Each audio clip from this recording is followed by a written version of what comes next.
once again, it's Kennard, Vernon, Stewart here for the podcast. We're talking Auburn football. Go ahead and like the video, comment, and subscribe to Vernon Speak Sports Auburn. And as always, it's great to be an Auburn Tiger War Eagle. It is the middle of September. It is 80 degrees outside. I'm doing a car cast. Now, here's the situation. I'm getting things set up to where we'll start back doing the live videos and all that other stuff, especially now that, the football season is in hand. I thought it was pretty entertaining, the fact that the Big Ten is actually might have a change of heart after seeing, it's kind of like how, you figure, okay, I'm not going to do it. But then you see other teams doing it and doing it relatively successfully. And you're like, oh, man, maybe we made the wrong decision. So we may see a decision coming from the Big Ten pretty soon about possibly salvaging an abbreviated schedule with college football for the Big Ten. In the meantime, football is going full steam in the Deep South, and the ACC kicked off this particular week. The takeaways from that, I thought Clemson looked pretty good. I thought North Carolina continuing to do their thing, especially their stellar play in the second half in their win over the last weekend. But the SEC, who I'm just going to assume, just because I'm biased to the SEC, I'm going to assume that it's going to be a very highly anticipatory deal for the SEC. All right, so Kevin Steele. We got to talk about my man, Kevin Steele. I love his intensity. I love his approach to the game. I love the fact that he's a very seasoned defensive coordinator, and he has not left anything on the table yet.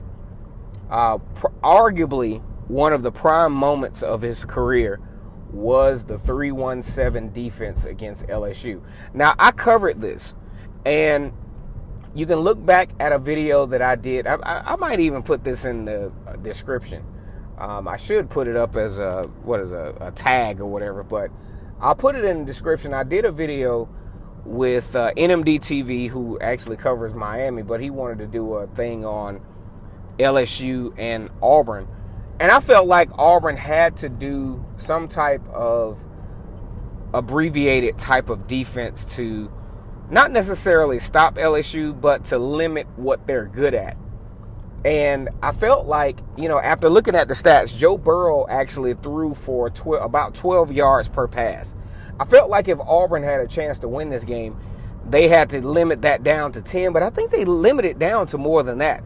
Also, I felt that Auburn needed some help. When you're playing against a team like this that are able to score at the level that LSU is able to score, you got to get some help with some turnovers. Of course, Roger McCreary with the interception in the end zone. As a matter of fact, he did it on my man Jamar Chase. Also, Auburn got the turnover with Derek Stingley on a punt return. I'm talking about that was a crucial strip. Kept Auburn in the football game. A lot of unfortunate things happened, but Auburn represented well defensively, as they have in the Kevin Steele tenure. Top 20 ranked defense in the country pretty much since he has arrived. As a matter of fact, that came as kind of an answer, Gus Malzahn felt like, after that 55-44 game against Alabama, which Auburn should have won. That should have been a win for the Tigers in Tuscaloosa. Got to make a change defensive coordinator-wise. Pick Kevin Steele, who has a broad range of experience.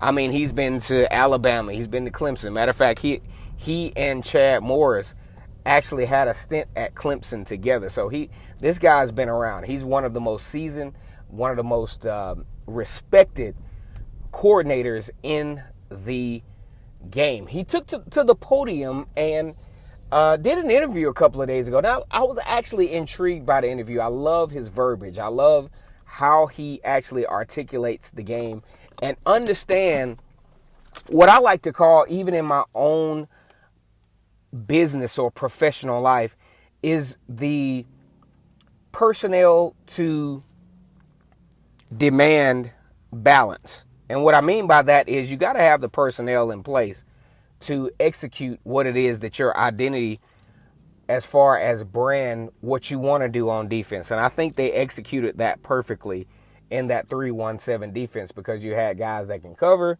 and you had guys that could tackle. Unfortunately, no other team in the country was able to pull that off. He also talked about depth as a priority. Now, when you're talking about Power 5 football, especially the way Power 5 football is now, your first 11 is good. It's great. Usually the first 11 on any Power 5 football team, especially your higher tier teams like your LSUs, your Alabamas, and your Georgias, and I'll throw Auburn in there to a certain degree, and Auburn is starting to catch up from a recruiting standpoint, but usually your first 11 can play with anybody. But things get really tricky when you start to factor injury in, when you start to factor fatigue in, and now with the pandemic out, when you start to factor COVID-19 in as a possibility to where you might not have a player in place. So being too deep in the key positions on defense is very, very vital. Now, in listening to Kevin Steele, it sounds like the secondary position is not as dire as we thought. He has some guys that he's working with that can actually provide some depth even with that, and that have performed very well in practice. He said hey, we want to put these guys in some really critical positions. We want to put them in some adverse positions to see how they respond. And I think that is very key when you are a leader, and when you are a coach, you are a coordinator. You want to put your guys in adverse positions to see how they perform and to see how they're going to translate their performance from practice over to the playing field, which is vitally important. Auburn has a tough game against Kentucky coming up in a couple of weeks. A lot of folks think that Kentucky actually has a chance. Now, given everything involved, it's a 50-50 thing. You go into a game, there's a chance you win, there's a chance you lose.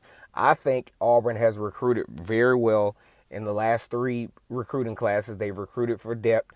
They got some blue-collar guys on this particular football team.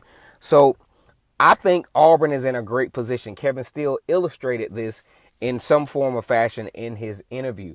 All right, so I'm going to leave the interview in the comment section. I really enjoyed it. I always like listening to Kevin Steele talk. He's very educated. He's very knowledgeable, obviously experienced, and it gives me inspiration even in my day-to-day operations when I'm talking about even roster management and, organizational leadership.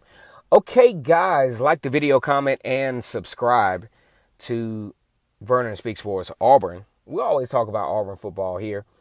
And go ahead and leave as many comments as you can. Go ahead and let's get the conversation going. What do you think about Kevin Steele? And as always, it's great to be an Auburn Tiger, War Eagle.